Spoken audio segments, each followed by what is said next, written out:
SCP-2861. Object Class, Euclid. Special Containment Procedures.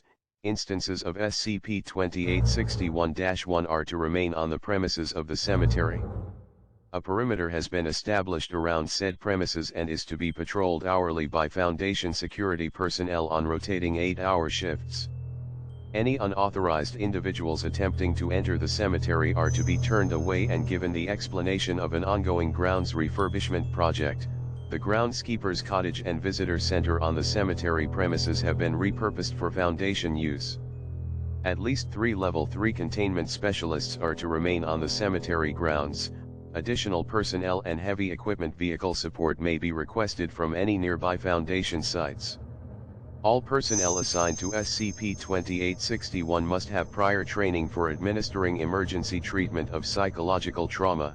As of // all interred coffins on the cemetery premises have been equipped with digital pressure sensors and are under observation via an infrared camera network.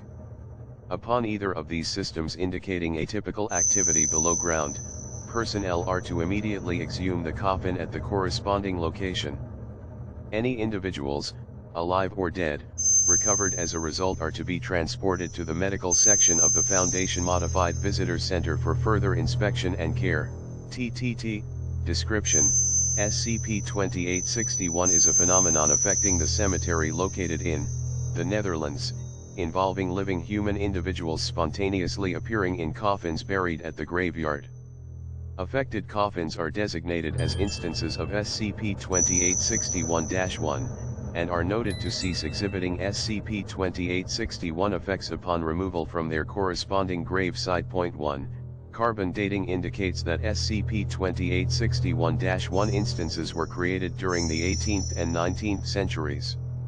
The coffins are plainly crafted from oak and pine wood, and possess no external ornamentation. The interior of the coffins are similarly plain and have no cushioning material. All SCP-2861-1 instances have been noted to be stamped with icons imitating existing commercial leisure travel agency logos. None of the agency names present on these icons are consistent with any known travel companies. The first 5 SCP-2861-1 instances were initially retrieved after a cemetery caretaker contacted local police authorities to report hearing yelling and banging from certain grave sites. In the following Foundation intervention, containment specialists discovered an extremely distressed, though medically stable, woman within one of the coffins. The remaining reported grave sites were searched, and 4 bodies of recently deceased individuals were recovered from coffins also containing partially decomposed remains of those originally interred. To determine the extent of the anomaly manifestation, additional grave sites were exhumed, but the coffins removed possessed no remarkable contents. Since the Foundation's initial observation of the SCP-2861 anomaly in 1980, human individuals have continued to spontaneously appear within instances of SCP-2861-1, often exhibiting various levels of mental distress. All of the individuals involved report having no memory of the circumstances preceding their appearing in SCP-2861-1, though in nearly every recorded case, the individuals involved were clothed in sleepwear or similarly light garments. Additionally, in some instances, small objects similar to free hotel amenity items 3 have been discovered tucked into SCP-2861 victims' clothing. Attempts to trace these products to a supplier are ongoing. Addendum 2861-1.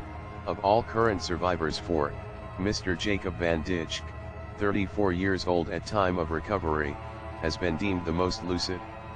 Mr. Van Dijk was recovered from the 7th instance of SCP-2861-1 to manifest, and was noted to have possessed an unusually calm demeanor during the initial extraction from the SCP-2861-1 instance, despite his having been transported into a coffin already occupied by a newly buried corpse. Dr.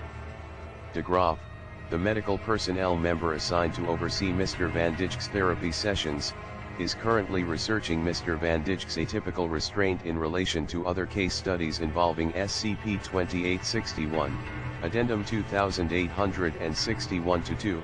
Currently, All known survivors of SCP-2861 anomaly manifestations have exhibited behaviors believed to be consistent with DSM-5 diagnoses of schizotypal personality disorder 5.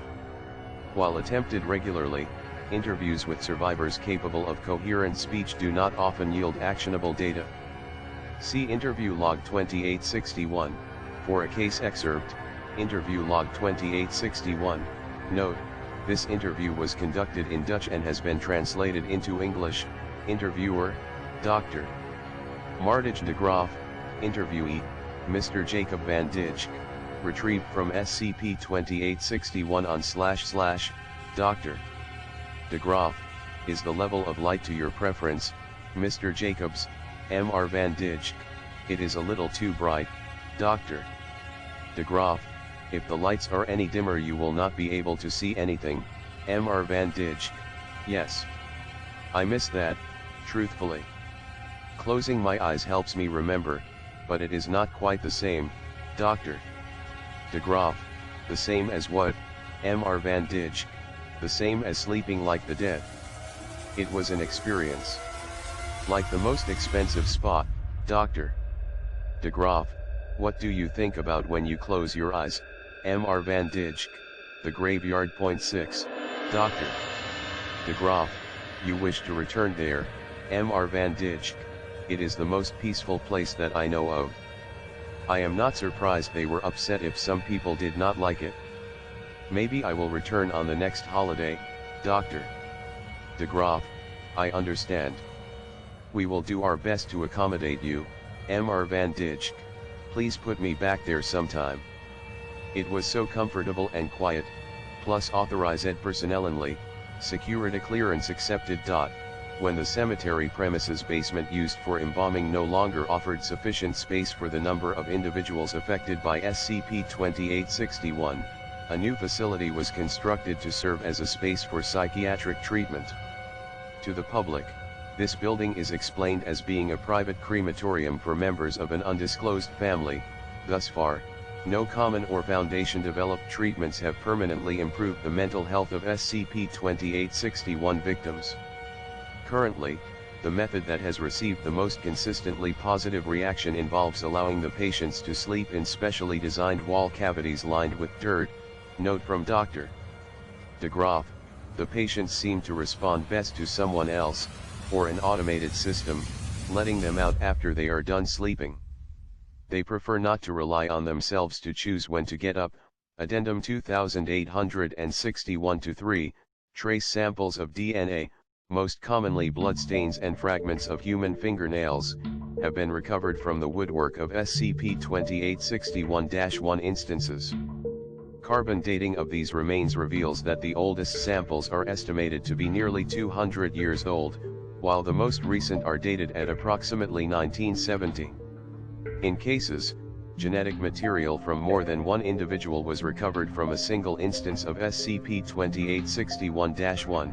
As of / the Foundation has recovered individuals, living and newly deceased, from SCP-2861-1 instances.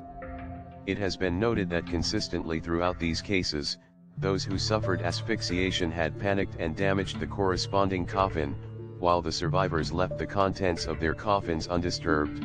Words carved into the coffin wood by victims of SCP-2861 have, as recently as / been accompanied by text etched into the wood reading, UW's organs in Genotiered 7, footnotes, 1. Experimental data indicates that reinterring formerly exhumed SCP-2861-1 instances does not cause the anomalous effects to remanifest. Discussion is ongoing regarding the feasibility of removing all coffins from the cemetery. 2. Later confirmed to be 21-year-old Lily. Further information on the individual's psychological state is currently unavailable, pending psychiatric treatment at the clinic and MS. Regaining her ability to communicate verbally. 3. Examples include small bottles of garlic-scented liquid soap, packets of unbranded tea mixed with leek stems, and cellophane-wrapped mints containing pieces of fennel. 4. In the majority of recorded cases, victims of SCP-2861 expired from asphyxiation before Foundation personnel were able to reach them, despite all efforts to exhume graves quickly. 5. Characterized by, among other symptoms, strange beliefs or magical thinking and abnormal perceptual experiences. 6. Translated from the Begraph plots, though the semantic equivalent is, the place in which people are put underground. 7. Rough translation from Dutch, your concerns are noted.